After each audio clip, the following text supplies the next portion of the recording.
In 1918, Empress Alexandra and her family faced a firing squad, but when the smoke cleared, the soldiers saw the execution had gone horribly, horribly wrong. Alexandra Fyodorovna was a princess of Germany and an empress of Russia, but none of this privilege saved her from a tragic fate. As one of the last Romanovs, she fell victim first to the dark charms of Rasputin and then to the Russian Revolution. Alexandra didn't need a man to give her a royal title. She was born Princess Alex of Hesse and the Rhine on June 6, 1872, to Grand Duke Louis IV and Princess Alice of the United Kingdom.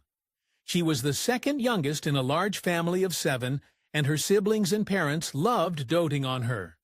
She was more than just a blue blood. Her maternal grandmother was none other than Queen Victoria, and Alexandra was apparently Victoria's favorite granddaughter. Like her husband, Tsar Nicholas II, Alexandra was a firm believer in the divine right to rule.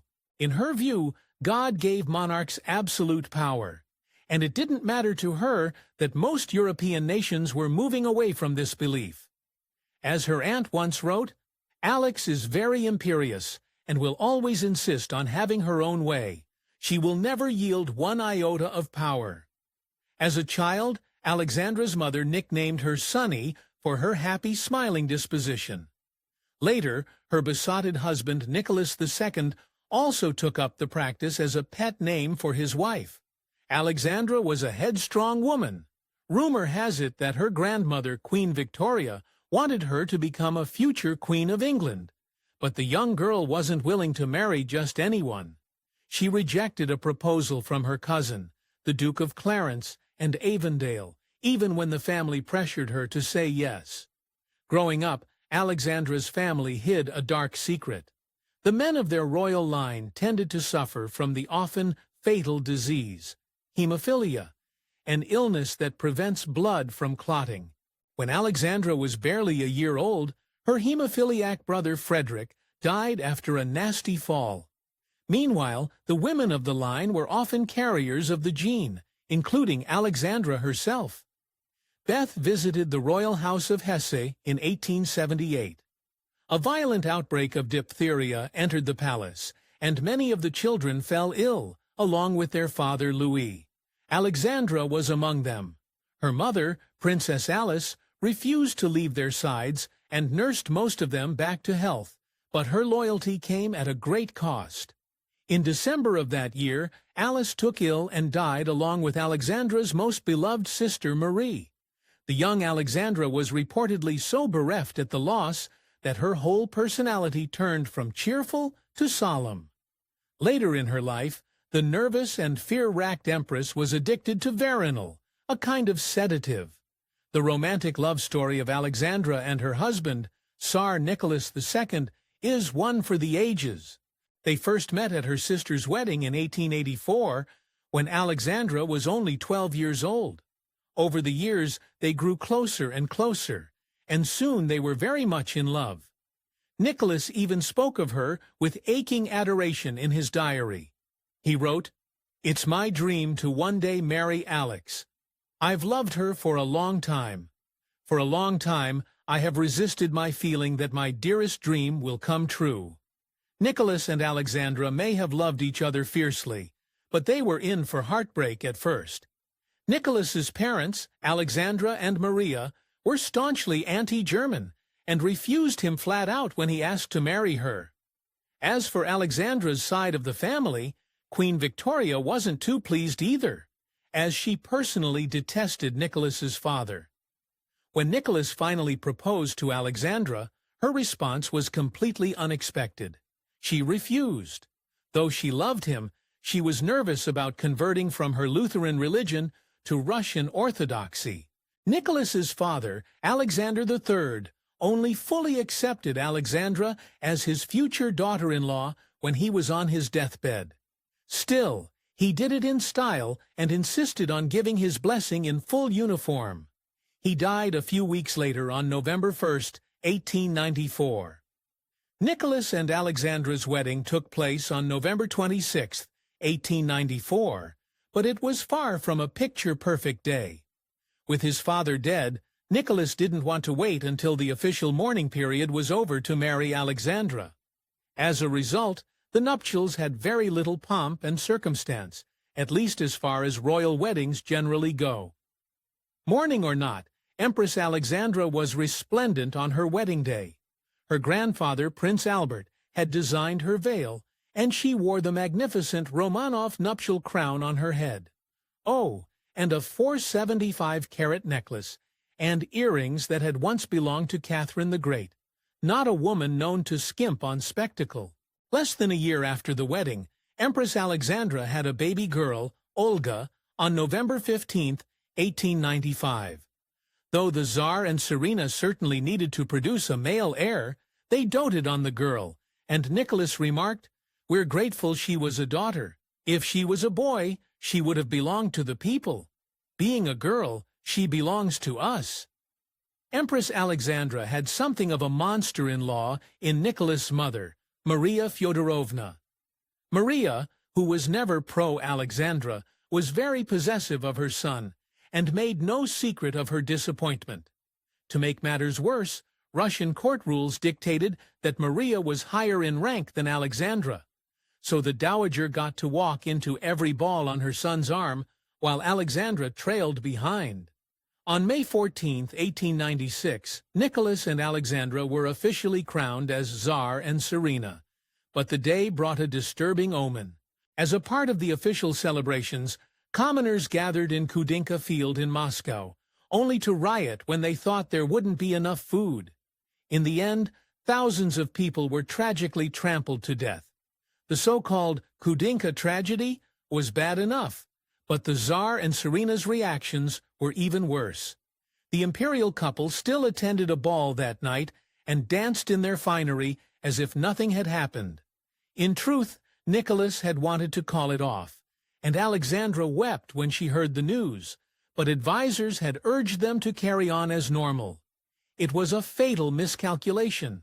It only angered the mourning Russian people more, and they saw their Tsar and his German woman as utterly heartless. The Russian people never took to Empress Alexandra.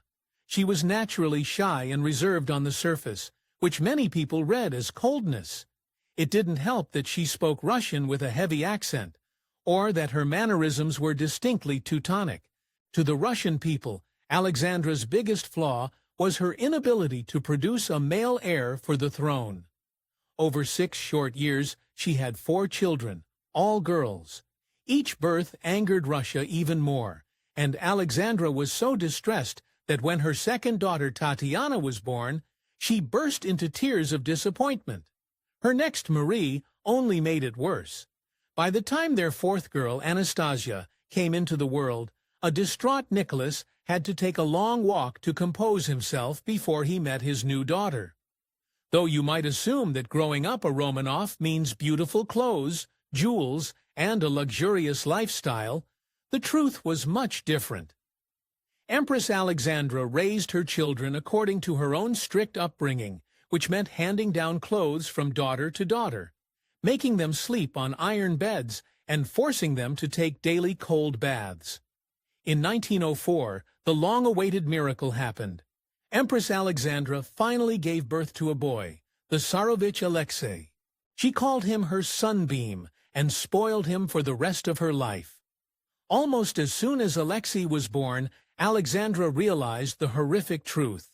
The baby had hemophilia, her family's cursed disease. The Tsarina knew the illness's danger as well. It had already killed her brother and her uncle, and she was racked with grief and guilt over the news. Some even claimed she had a mental breakdown. Because of the seriousness of Alexei's condition, the Tsar and Tsarina treated their son's hemophilia as a state secret. Empress Alexandra only told her mother and sisters-in-law the truth almost a decade after he was born. All the Romanovs adored Alexei, and reportedly the mood of the whole Russian court often hinged on how the young, sickly prince was feeling. When he was healthy, the rest of his family was far more relaxed and pleasant, while his more serious episodes would fill everyone, especially Alexandra, with dread. Though Alexandra at first turned to conventional doctors to heal her son's sickness. As the years passed, she became increasingly obsessed with finding a cure in fringe mystics. Enter the notorious Grigory Rasputin. To her, this holy man was the only one who could cure her son. One of the more famous incidents involving Alexei and Rasputin occurred in 1912. After a jolt during a carriage ride, the young prince ruptured a still healing and life-threatening hematoma in his thigh. Frantic for her beloved son, Alexandra sent a telegram to Rasputin. He wrote back, urging her that God was looking after her child and commanding the doctors to leave him alone. Then a miracle happened. Amazingly, Alexei's bleeding ceased of its own accord a couple of days after Rasputin's letter came. Alexandra took it as divine intervention. She was staunchly loyal to Rasputin, even when almost everyone else in Russia despised him. When the police informed her with disgust that Rasputin had exposed himself in a restaurant, this arena dismissed it as gossip. Soon enough, all of Russia was spitefully whispering that Alexandra and Rasputin were engaged in an unholy affair. Though there's no evidence to support this, the damage was done. One British ambassador's daughter even claimed that aristocrats openly spoke in their drawing rooms of the need to assassinate Alexandra for the sake of the nation. Though the rumors about his affair with this arena were unfounded, Rasputin's real bedroom habits were even more scandalous. He had a reputation for his massive carnal appetite, and crowds of women followers would gather outside his apartment and wait days to meet him. In later years, nervous exhaustion and her many pregnancies made Alexandra listless and immobile. She ate and slept very little, had swollen feet, and took herbal medicine to strengthen her pulse. Judging by these symptoms, modern doctors believe this arena may have suffered from a thyroid condition called Graves' disease. The outbreak of World War I was the beginning of the end for Alexandra and her family. Not only was Russia plunged into an expensive and deadly conflict, but Alexandra's German roots also made her even more hated. The Russian people were starving, Rasputin still had a place in the court, and Alexandra was an incompetent governor while Nicholas was away at war. In 1917, it all inexorably led to the start of the Russian Revolution. Suddenly, this arena and her children were prisoners in their own palace, and the rebels forced Nicholas to abdicate the throne. The first months of the Romanov family's life after the revolution were spent in relative comfort, but in 1918 everything took a dark turn. The Bolsheviks took power and moved them to the Apatiev House, or what the revolutionaries called the House of Special Purpose. In Apatiev, the guards stripped them of all their privileges and royal titles. One of the more aggressive guards at the Apatiev House called the Tsar Nicholas the Blood Drinker, while Alexandra was the German witch. Although the Bolsheviks thought they took all of the Romanovs' jewels the moment they entered the House of Special Purpose, Alexandra had a secret up her sleeve. She had told her children to sew emeralds, diamonds, and other baubles into their clothes in case they could ever make a quick getaway and needed money. It was a shrewd idea, but it came back to haunt them in the most brutal way. Around midnight on July 17, 1918, Bolshevik Commandant Yakov Yurovsky ordered the family doctor to wake up all the Imperial Romanovs and bring them down to the basement of the house. Yurovsky then informed the former Tsar that they were condemned to death. That's when the firing started, but the execution went horribly, horribly wrong. Soldiers shot at an astonished Nicholas and Alexandra first, before taking aim at their children. In mere moments, chaos reigned as bullets filled the tiny room with smoke and noise. Yet when the dust settled, the soldiers made a gut-wrenching discovery. All the Romanov girls were still alive. The jewels in their clothing had somewhat protected them from the gunfire. Heartbreakingly, the soldiers had to perform the execution all over again until the deed was done. It took 20 excruciating minutes. In her last moments, the ever-pious Alexandra tried to bless herself with the sign of the cross. She was shot before she could complete the motion. The Romanovs suffered one of the most infamous ends in history, but they might have been saved.